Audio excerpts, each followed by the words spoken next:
Hello everyone, welcome to English education. I am Pooja Baliyan और आज हम पढ़ेंगे 6th क्लास का चैप्टर नंबर 2 जिसका नाम है the sun and its wonder. सूरज और इसके जो आश्चर्यजनक कार्य हैं उनके बारे में कि कैसे ये वंडरफुल है, किस तरह से जो सन है वो डिफरेंट है दूसरे प्लैनेट से। तो स्टार्ट करते हैं वीडियो को। The sun is the main source. The sun is the main source of heat and energy for the earth. बताया गया है कि जो सन है वो मुख्य स्रोत है किसका? हीट का। हीट मीन्स होता है गर्माहट, गर्मी और एनर्जी का अर्थ के लिए। It is the head of the solar system. इसे सोलर सिस्टम का हेड भी कहा जाता है। It has many wonders. इसमें बहुत सारे वंडर्स हैं। Read this lesson carefully and learn it's wonders. देखते हैं, इस चैप्टर को केयरफुली पढ़ते हैं और इसके वंडर्स को, इसके आश्चर्य को देखते हैं।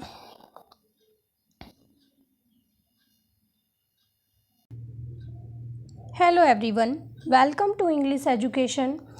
और आज हम पढ़ने वाले हैं 6th क्लास का चैप्टर नंबर 2। चैप्टर का नाम है the sun and its wonder. सूरज और उसके आश्चर्यजनक कार्य कि वो हमारे लिए ज़रूरी क्यों है, इतना अद्भुत क्यों है। तो ये सारी चीज़ें हम इस चैप्टर में पढ़ेंगे। The sun is the main source of heat and energy. Energy means होता है ऊर्जा और हीट मीन्स होता है ऊष्मा या गर्मी। तो हम यहाँ पर क्या देखेंगे, बताया गया क्या है, द सन जो सूरज है वो मेन सोर्स है, मुख्य स्रोत है किसका? गर्मी का और एनर्जी का, यानी कि ऊर्जा का। कहाँ पर? धरती के लिए। It is the head of the solar system. इसे सोलर सिस्टम का हेड भी कहा गया है। It has many wonders. इसके बहुत सारे अद्भुत कार्य हैं। Read this lesson carefully and learn it's wonders. ये चैप्टर केयरफुल्ली पढ़ते हैं और इसके वंडर्स के बारे में जानते हैं। तो स्टार्ट करते हैं हम यहाँ से चैप्टर को। इन एनिसेंट टाइम पीपल, इन एनिसेंट का मतलब है प्राचीन समय में, पुराने समय में। People were so filled with wonder and fear means होता है डर। जो लोग थे उनके वो भरे हुए थे या उनके मन में भरा हुआ था वंडर मतलब आश्चर्य और डर। किसके बारे में? द थिंग्स विच दे सा इन द स्काई। सा मीन्स होता है देखना। लोग जो हैं, जो पुराने लोग थे, उनके अंदर भरा हुआ था या उनके मन में जो है आश्चर्य भरा हुआ था और डर भरा हुआ था। किन चीज़ों के बारे में?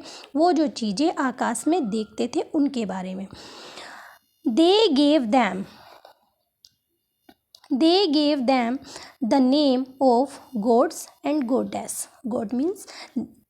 goddess means होता है देवी और god means होता है देवता। तो ये वो कहते हैं कि they gave them the name of, उन्होंने उन्हें नाम दे दिया था देवी देवताओं का। and began to worship means होता है पूजा करना, और वो उन्हें उनकी पूजा करने लगे थे।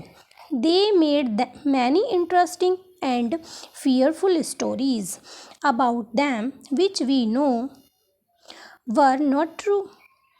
अब यहाँ पे बताया गया है कि उन्होंने बहुत सारी इंटरेस्टिंग यानी मज़ेदार और भयानक कहानियाँ जो डर से भरी हुई थी, ऐसी कहानियाँ बना दी थी उनके बारे में मतलब जो चीज़ें वो आसमान में देखते थे उनके बारे में, जो हम जानते थे कि वो सत्य नहीं है। For hundreds of years man have studied means होता है अध्ययन करना। The bodies in the sky that we know so much about them.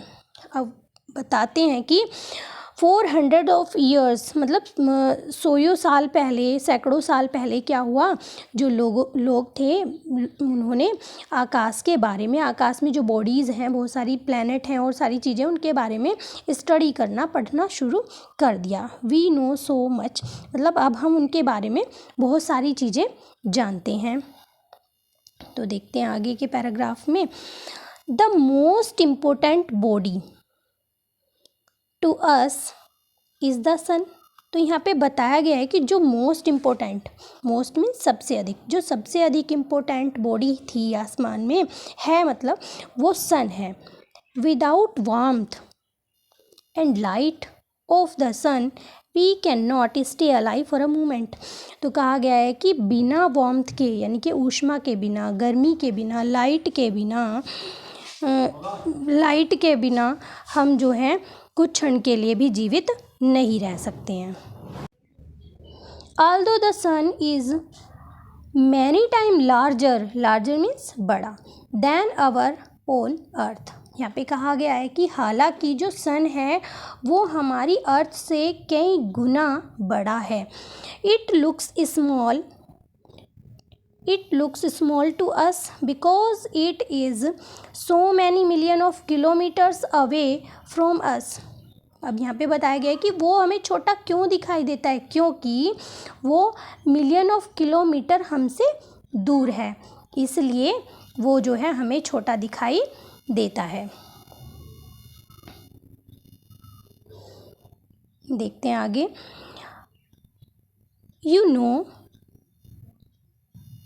तुम जानते हो हाउ स्मॉल एन एरोप्लेन और ए kite looks when it is flying high in the sky. आप जानते हो इस बात को कि जो एरोप्लेन है और एक काइट है वो बहुत छोटी कैसे दिखाई देती है जब आसमान में उड़ती है। If the sun was only as larger as your school, अगर मान लें, वो सपोज करें कि अगर हम मान लें कि जो सन है वो कितना लार्ज है, जितना कि आपका स्कूल है, उसे हम इतना बड़ा मान लेते हैं। तो अब अर्थ के बारे में बताएगा, the earth would be as little as the football you use on the play ground. ठीक है, अब स्कूल तो बहुत बड़ा होता है, स्कूल में प्लेग्राउंड भी होता है, तो वो कह रहे हैं कि तो अर्थ कैसी दिखेगी उसके सामने, जैसे कि हम प्लेग्राउंड में एक फ़ुटबॉल को यूज़ करते हैं, यानी कि जैसे हमारे पास एक फ़ुटबॉल होती है प्लेग्राउंड में, इतनी छोटी दिखाई देती है, तो सन के सामने जो अर्थ है वो इतनी छोटी है। देखते हैं, we do not need to say that the sun is very hot. हमें बताने की ज़रूरत नहीं है कि जो सन है वो बहुत गर्म है। Perhaps it will help you know how hot it is really is when you learn that metals like iron, silver are found on the sun also। कह रहे हैं कि शायद ये चीज़ तुम्हारी मदद करेगी कि जब तुम ये जानोगे कि वास्तव में जो मेटल्स हैं, जैसे कि आयरन है, लोहा है, सिल्वर, चांदी है, ये सारी चीज़ें जो हैं सन पर पाई जाती हैं, यानी कि सन के अंदर होती हैं वो। But they are not solid as we know them. लेकिन वो वहाँ पर सॉलिड नहीं है, जैसा कि हम उन्हें जानते हैं, हम उन्हें सॉलिड फॉर्म में देखते हैं, तो कह रहे हैं कि वहाँ पर वो सॉलिड फॉर्म में नहीं है। In the sun they are glowing gases instead. इसकी बजाय वो क्या है, वो सूरज पर चमकती हुई गैस है, यानी कि जो सूरज है वो आग का गोला ही तो है, उस पर गैसेस ही तो हैं। तो कह रहे हैं कि ये आयरन, सिल्वर जैसे मेटल्स जो हैं वहाँ पर भी पाए जाते हैं, लेकिन वो लिक्विड फॉर्म में होते हैं वहाँ पर, क्योंकि सन पर जाती सारी चीज़ें मेल्ट हो जाती हैं, तो वहाँ पर वो लिक्विड फॉर्म में पाए जाते हैं। जैसा कि हम उन्हें जानते हैं कि वो सॉलिड होते हैं, ऐसे वो नहीं होते हैं, बल्कि वो कैसे होते हैं, वो जो है ग्लोइंग गैस होते हैं। देखिए नेक्स्ट पैराग्राफ पढ़ते हैं। Nothing on the sun is solid. कुछ भी चीज़ सन पर क्या नहीं है, सॉलिड नहीं है। पीपल हु स्टडी द सन, लोग जो अध्ययन करते हैं सन के बारे में, टेल्स अस, वो हमें बताते हैं, that it is great ball of hot gases, कि वो एक बहुत बड़ी, ग्रेट का मतलब यहाँ पर बड़ी से है, वो एक बहुत बड़ी बॉल है गर्म गैसेस की। It does not burn but glows, वो जलती नहीं है बल्कि क्या करती हैं, ग्लो करती हैं। The light is so strong बताया गया है कि the light is so strong from the sun that it is dangerous to look at it. जो लाइट है सूरज की वो इतनी स्ट्रॉन्ग है कि उसे देखने पर हमारे लिए वो खतरनाक हो सकती हैं। अगर हम उसे देखें तो उसे देखने पर हमारी आँखों को नुकसान हो सकता है। Until you use dark glasses you may hurt your eyes if you try to do so. वो कह रहे हैं कि यहाँ पे कहा जा रहा है कि अनटिल, जब मतलब जब तक आप उसे कैसे नहीं देखते, डार्क ग्लासेस से नहीं देखते, जो गहरे रंग के ग्लासेस होते हैं उनसे नहीं देखते, तब वो आपके लिए हार्मफुल होती हैं, आपकी आँखों को नुकसान पहुँचा देती हैं अगर तुम उन्हें ऐसे ही देखने की कोशिश करते हो। आगे पढ़ते हैं। No one can live on the sun. कोई भी सन पर जीवित नहीं रह सकता। Because it is very hot, क्योंकि ये बहुत गर्म है। Its temperature is almost 6000 degree Celsius. और जो सन है उसका टेम्परेचर यानी कि तापमान लगभग कितना होता है, 6 डिग्री सेल्सियस होता है। At the all the time, यानी कि पूरे समय उसका जो टेम्परेचर होता है वो 6000 डिग्री सेल्सियस होता है। Without the sun's light and heat there would be no living things on the earth. अगर सूरज की रोशनी ना हो, उसकी ऊष्मा ना हो, तो धरती पर जीवन असंभव है। कोई भी जीवित चीज़ धरती पर नहीं रह सकती है। The sun gives us light. सूरज हमें रोशनी देता है, वार्मथ देता है, गर्माहट देता है, फूड भोजन देता है। You already know that a seed must have warm sunshine to help it grow into a plant और ट्री। जो आप पहले से ही जानते हो कि जो शीड होते हैं, शीड मतलब बीज, जो बीज होते हैं उन्हें ज़रूरत पड़ती है किस चीज़ की, सनशाइन की, सूर्य के प्रकाश की। क्या करने के लिए, टू हेल्प इट ग्रो, उन्हें बढ़ने के लिए, और क्या बनने के लिए, प्लांट और ट्री, क्योंकि बीज से ही तो प्लांट और ट्री बनता है, और प्लांट और ट्री बनने के लिए उन्हें सूरज के प्रकाश की ज़रूरत होती है। The plants and trees make their food from the sunlight. जो प्लांट्स होते हैं और ट्रीज़ होते हैं वो अपना खाना सूर्य के प्रकाश से बनाते हैं। Our food like rice, wheat, sugar cane, potatoes and all other vegetables and fruits come from the plants। कहा जा रहा है कि हमारा खाना भी, जैसे कि राइस है, चावल है, वीट है, शुगर कैन गन्ना है, पोटैटोज़ हैं, और दूसरी वेजिटेबल्स हैं और फ्रूट्स हैं, वो कहाँ से आती हैं, प्लांट से आती हैं। We get milk, meat and fats. हम और क्या क्या चीज़ें हासिल करते हैं, दूध, मांस और जो फैटी चीज़ें होती हैं वो कहाँ से, फ्रॉम एनिमल्स लाइक काउ, सीप एंड गोट्स। ऐसे एनिमल्स से जैसे कि गायें हैं, भेड़ हैं और बकरियां हैं। But cow sheep and goats live on grass. यानी कि जो काउ है, शीप है और गोट है वो क्या खाती हैं, वो घास खाती हैं। At once again must have the sun to make it grow. तो फिर वही बात आ जाती है घूम फिर कर कि क्या चीज़ हमारे लिए ज़रूरी है, जो सनलाइट है वो हमारे लिए ज़रूरी है। Long ago plants and animals that died and remained buried means होता है दफन हो जाना, in the ground is slowly changed into coal with which we use in our home and factories as a fuel means होता है ईंधन।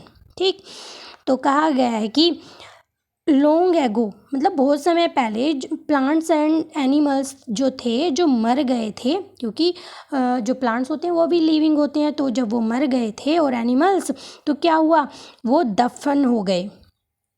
उनकी जो बॉडीज़ थी वो दफन हो गई ग्राउंड के नीचे और स्लोली धीरे धीरे क्या हुआ, वो किस में चेंज हो गए, कोल में चेंज हो गए। विच वी यूज़, जिन्हें हम यूज़ करते हैं कहाँ पर, कोयल मीन्स होता है कोयला, जिसे हम अपने घरों में यूज़ करते हैं, फैक्ट्रीज़ में यूज़ करते हैं एज अ फ्यूल। घरों में तो कोयल यूज़ नहीं होता है, लेकिन काफ़ी टाइम पहले कोयल का यूज़ घरों में भी किया जाता था। आयरन को यानी कि प्रेस को चलाने के लिए भी किया जाता था। तो यहाँ पे बताया गया है कि हम अपने घरों में और फैक्ट्रीज़ में एज अ फ्यूल कोयल को यूज़ करते हैं।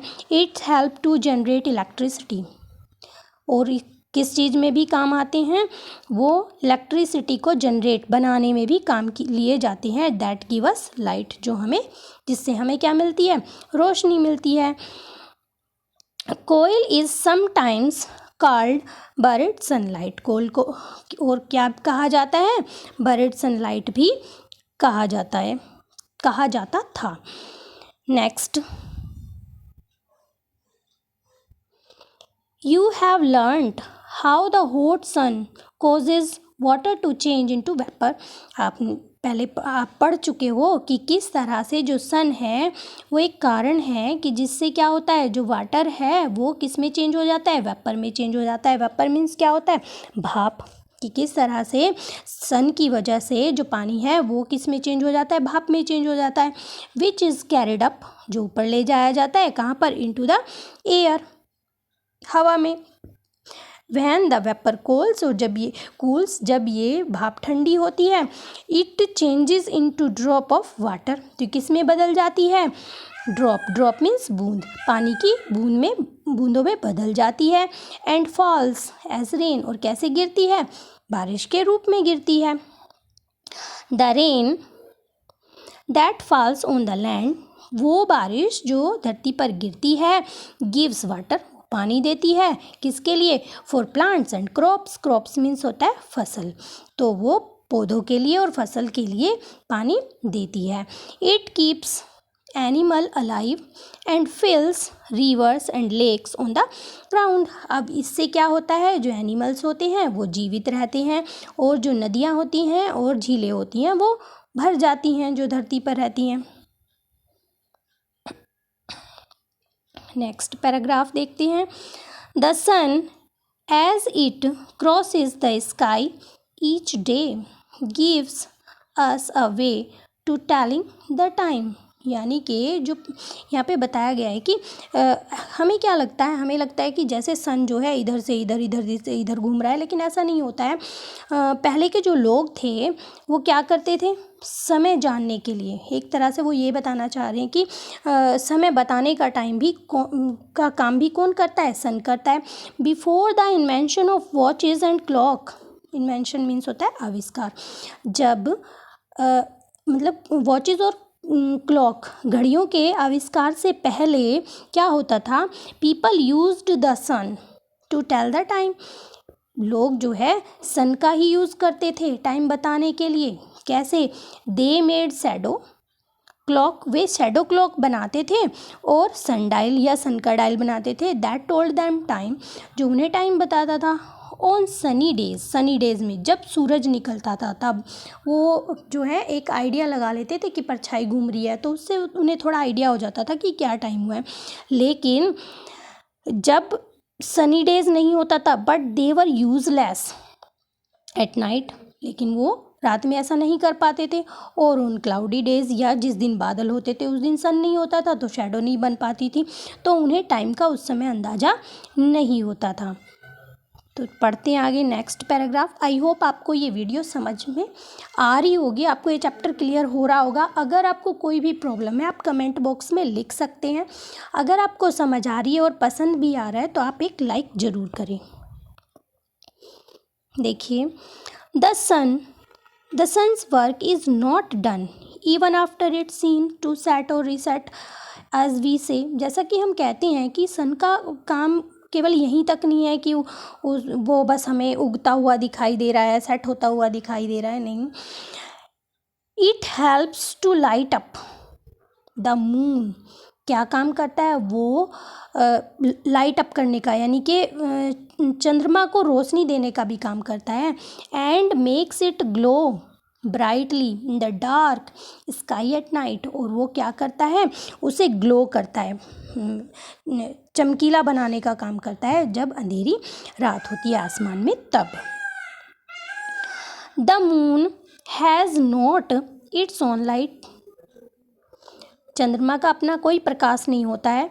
It sends back to us some of the light it gets from the sun, वो प्रकाश हमें देता है, यानी कि जो चंद्रमा होता है वो प्रकाश हमें देता है जो वो सन से, सूरज से प्राप्त करता है। Some time the moon shines so brightly, कभी कभी क्या होता है, जो चंद्रमा होता है वो बहुत ही ब्राइटली होता है, बहुत चमकता है। That you can see everything clearly, जिसमें आप सारी चीज़ें जो हैं क्लियरली देख सकते हो, साफ साफ देख सकते हो। The moons light is cold and silvery, जो चंद्रमा का प्रकाश होता है वो कोल्ड होता है, यानी कि ठंडक देने वाला होता है, और सिल्वरी होता है। It makes the night beautiful, इससे क्या होता है, जो रात होती है वो सुंदर बनती है, सुंदर दिखाई देता है सब कुछ। But it can not put colour into the flowers on grass and grass like the golden light of the sun, लेकिन ये जो चंद्रमा का प्रकाश है ये इतना इफेक्टिव नहीं होता है जैसे कि सन का होता है, क्योंकि जो सूरज होता है वो फ्लावर्स में और ग्रास में एक अलग सा कलर भर देता है, तो चंद्रमा वो काम नहीं कर पाता है। We do not always see the moon as a ball, यहाँ पर कहा जा रहा है कि चंद्रमा को हम हमेशा एक बॉल की तरह नहीं देखते, यानी कि गोल आकार में नहीं देखते हैं। We first see it as thin edge, एक पतले, एज मीन्स होता है किनारा, एक पतले से किनारे की तरह देखते हैं हम उसे, कहाँ पर, in the western sky, western sky में, यानी कि पश्चिमी आकाश में हम उसे एक किनारे की तरह देखते हैं, जैसे इमेज में यहाँ पर दिखाया गया है छोटा यहाँ पर, ठीक है। The sun lights, sorry, western sky after the sun has set which we call the new moon. अब बताया जा रहा है कि after the sun has set, जब जो चंद्रमा होता है वो सेट हो जाता है तब क्या होता है, which we call the new moon, फिर दिखाई देता है जिसे हम नया चंद्रमा कहते हैं। The sun lights a part of the moon each night, यानी कि जो सन है वो लाइट देता है किसको, चंद्रमा को, हर एक रात, मतलब अलग तरीके से, ये नहीं कि वो कम ज़्यादा क्यों दिखाई देता है, जिस तरह से रोशनी उस पर पड़ती है उसका आकार उतना ही दिखाई देता है, ऐसा नहीं है कि चंद्रमा छोटा बड़ा कैसे हो जाता है, नहीं ऐसा नहीं है। It grows bigger and bigger until about, it grows bigger and bigger until about 2 weeks later, यानी कि वो धीरे धीरे बड़ा हो जाता है, लगभग कितने टाइम में, 2 वीक लेटर, 2 हफ्तों के बाद। पहले वो एक हमें एज की तरह दिखाई देता है, किनारे की तरह, फिर धीरे धीरे 2 हफ्तों में वो बड़ा हो जाता है। It is all lit up like a large shining ball in the dark sky, फिर वो कैसे दिखाई देने लगता है, जैसे कि एक बड़ी सी चमकती हुई बॉल हो उस काले से आकाश में। We call this full moon, हम उसे क्या कहते हैं, पूरा चंद्रमा कहते हैं। Then it begins to grow weaker each night, फिर क्या होता है, वो फिर से वापस से वीकर, वीकर मीन्स कमज़ोर या छोटा होने लगता है हर एक रात। And we see less and less until it disappear, और हम उसे तब तक देखते हैं जब तक वह पूरी तरह, डिसअपियर मीन्स होता है अदृश्य हो जाना, पूरी तरह अदृश्य हो जाता है। फॉर सम नाइट, कुछ रातों के लिए। But soon a new moon appears again in the west, लेकिन जल्दी क्या होता है, दोबारा एक नया चंद्रमा जो है, एक नया चांद जो है वेस्ट में दिखाई देता है। The moon travels round the earth, moon जो है ट्रैवल करता है कहाँ पर, अर्थ के चारों तरफ। इन अबाउट 28 डेज, कितने दिनों में, 28 डेज में। You already no it is a ball like the earth but much smaller, वो कहते कि आप जानते हो कि ये भी एक बॉल की तरह है लेकिन अर्थ से ये बहुत छोटा है। But we see the same side of the moon always, कहा जा रहा है कि हम सेम साइज, मतलब ऐसा नहीं लगता कि वो छोटा है, ऐसा ही लगता है कि सेम सा साइज़ है। People who study the moon लोग जो अध्ययन करते हैं चंद्रमा का, tell us there is nothing at all there except high mountains of rocks and big holes called craters. यहाँ पे बताया गया है कि जो लोग चंद्रमा के बारे में स्टडी करते हैं, उसका अध्ययन करते हैं, वो बस यही बताते हैं कि वहाँ पर हाई माउंटेन्स ऑफ रॉक यानी कि पर्वतों के अलावा और बड़े बड़े होल्स यानी कि बड़े बड़े गड्ढों के अलावा और कुछ नहीं है, उन्हें क्रेटर्स कहा जाता है। There were no trees, flowers, animals और पीपल, नो रिवर, लेक और सी। कहा जा रहा है कि ना तो वहाँ पर पेड़ हैं, ना वहाँ पर फ्लावर हैं, एनिमल भी नहीं है, पीपल भी नहीं है, रिवर भी नहीं है, लेक भी नहीं है, कोई समुद्र भी नहीं है। कहाँ पर? चंद्रमा पर। देखिए, नॉट विंड और रेन, ना तो वहाँ बारिश होती है और ना वहाँ पर हवा है।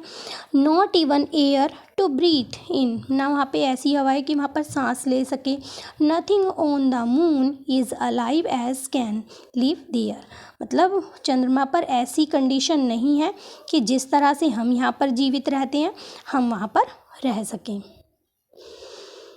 Besides lightning up our dark nights, the moon is useful in another way। कहा गया है कि एक लाइट का ही काम नहीं है इसका, जो चंद्रमा होता है वो दूसरे तरीक़ों से भी लाभदायक होता है। If you live near the sea, अगर तुम समुद्र के आसपास रहते हो, you must have heard people, तुमने हर्ड मीन्स होता है सुनना, तुमने लोगों को कहते हुए सुना होगा क्या? The tide going out, tide means ज्वार भाटा, द टाइड कमिंग इन, आते हुए जाते हुए कि टाइड आ रहा है, टाइड जा रहा है। व्हेन इट गोज़ आउट, जब वह जाता है, it leaves a wide beach often covered with pretty shells, तो ये ज्वार भाटा जो है ये जाते हुए सुंदर सेल्स जो हैं अपने पीछे छोड़ जाता है। द मून कोजेज दीज, और चंद्रमा जो है इन ज्वार भाटों का कारण होता है, चंद्रमा की वजह से ही ये ज्वार भाटे आते हैं। To sailors and fisherman this is very important, और ये जो है ये सेलर्स के लिए, जो नाविक होते हैं उनके लिए, और जो फिशरमैन होते हैं मछली पकड़ते हैं समुद्र में, उनके लिए बहुत इम्पोर्टेंट होता है। 4 ships come and go with the help of tides, जो शिप्स होते हैं वो इन ज्वार भाटों के साथ आते और जाते हैं। आगे पढ़ते हैं। Have you ever looked up at the night sky and wondered at millions of twinkling star, क्या तुमने कभी ऊपर देखा है आसमान में जब रात होती है तो आप बहुत आश्चर्यचकित हो जाते होंगे कि मिलियंस ऑफ ट्विंकलिंग स्टार झिलमिलाहट करते हुए वहाँ पे मिलियन ऑफ स्टार्स होते हैं। इफ़ यू लुक क्लोजली, अगर तुम उन्हें नज़दीक से देखो, सम अपीयर्स टू बी, मतलब बहुत ध्यान से देखोगे तो सम अपीयर टू बी ट्विंकलिंग, कुछ झिलमिलाते हुए नज़र आते हैं, जगमग करते हुए नज़र आते हैं ऑल टाइम, पूरे time. It may surprise you to know that these stars are bigger, brighter and hotter than the sun। तो आप बहुत सरप्राइज हो जाओगे ये जानकर कि ये जो स्टार्स हैं जो इतने छोटे दिखाई देते हैं ये बहुत बड़े हैं, बहुत चमकदार हैं और बहुत गर्म हैं। किससे? सूरज से, यानी कि सूरज के कंपैरिजन में ये बहुत बड़े हैं, बहुत ब्राइटर भी हैं, चमकीले भी हैं और बहुत गर्म भी हैं। Which is one of our nearest star, जो सन है वो हमारे पास वाला स्टार है लेकिन उससे वो बहुत बड़े हैं। They are so much further away, वो बहुत दूर हैं, देन द सन, सूरज से, यानी कि सूरज के कंपैरिजन में वो बहुत दूर हैं। That they seem to be only tiny points of light, इसीलिए यही कारण है कि वो जो है छोटा सा पॉइंट दिखाई देते हैं कि लाइट जली हुई है, एक छोटा सा पॉइंट उनका नज़र आता है। We do not see the star during day, हम दिन के दौरान हम इन तारों को नहीं देखते हैं। Although they are still in sky, although का मतलब हालांकि वो दिन में भी जो है आसमान में ही रहते हैं। Because the sun which is nearer to us is so much brighter, क्योंकि जो चंद्रमा है वो हमारे बहुत पास है, यानी कि कंपैरिजन स्टार के कंपैरिजन में वो हमारे पास बहुत पास है, इसलिए वो ज़्यादा ब्राइटर दिखता है।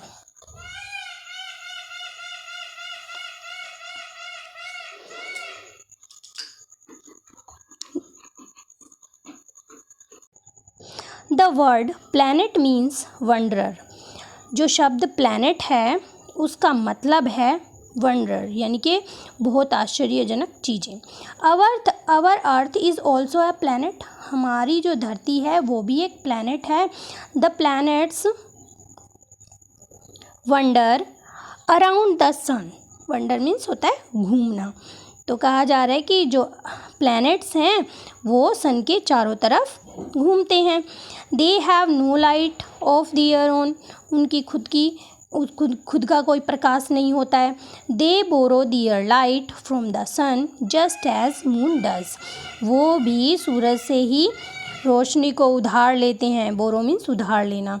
वो भी चंद्रमा की तरह सूरज से ही रोशनी लेते हैं। If you would like to see a planet, अगर तुम एक प्लैनेट को देखना पसंद करोगे, look for the bright star and appears near the setting sun. It is of, देखिए, look for the bright star that appears near the setting sun. तो क्या देखोगे कि एक ब्राइट स्टार, एक बहुत चमकीला तारा होता है और वो कहाँ पर दिखाई देता है? छिपते हुए सूरज के पास। It is often called the evening star. इसे क्या कहा जाता है? इवनिंग स्टार भी कहा जाता है। But it is not really a star, लेकिन वास्तव में ये एक स्टार नहीं है। The one true star that is useful to sailor. मतलब ये केवल स्टार ही नहीं है, ये जो है एक वास्तव में बहुत लाभदायक होता है। किनके लिए? जो सेलर्स होते हैं, यानी नाविक होते हैं, जो बड़े बड़े जहाज़ चलाते हैं, जो पायलट होते हैं, उनके लिए बहुत यूज़फुल होता है। जो ट्रैवलर्स होते हैं, यात्री होते हैं, उनके लिए बहुत इम्पोर्टेंट होता है। कब?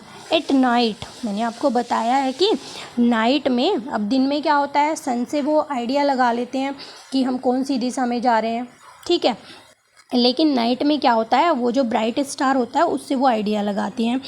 इज़ द नॉर्थ स्टार और पोल स्टार। इसे नॉर्थ स्टार भी कहा जाता है और पोल स्टार भी कहा जाता है। It never seems to change its place. कहा गया है कि वो कभी भी अपनी जगह को बदलता हुआ दिखाई नहीं देता है। वो सेम जगह पर रोज़ दिखाई देता है। इससे उन्हें आइडिया हो जाता है कि इधर नॉर्थ है, क्योंकि वो नॉर्थ में दिखाई देता है। To find it you must look the northern sky for the 7 stars. ठीक है, टू फाइंड इट यानी कि you must look the northern sky for the 7 stars that form a pattern of their own. यहाँ पे वो northern sky में आपको 7 star भी दिखेंगे जो अपना खुद का एक पैटर्न बनाते हैं। ठीक है, the first 2 star in this pattern points. जो पहले 2 स्टार होते हैं वो एक 2 पॉइंट पर मिलते हैं। The way to the pole star, वो पोल स्टार से जाकर मिल जाते हैं एक पॉइंट पर। They are called the pointers, और उन्हें क्या कहा जाता है? उन्हें पॉइंटर भी कहा जाता है। आई होप ये वीडियो आपको अच्छी लगी होगी और ये चैप्टर आपको अच्छे से समझ में आ गया होगा। अगर आपको वीडियो अच्छी लगी है और आपका चैप्टर क्लियर हो गया है तो मुझे कमेंट बॉक्स में आप ज़रूर बताएं। तो आगे की मैं वीडियो इसी के अकॉर्डिंग बनाऊंगी। अगर आपको ये अच्छी लगती है, समझ में आती है, तो आप आगे की वीडियोस नेक्स्ट टॉपिक में देख सकते हैं। तो मिलते हैं अपने नेक्स्ट वीडियो में, तब तक के लिए बाय बाय।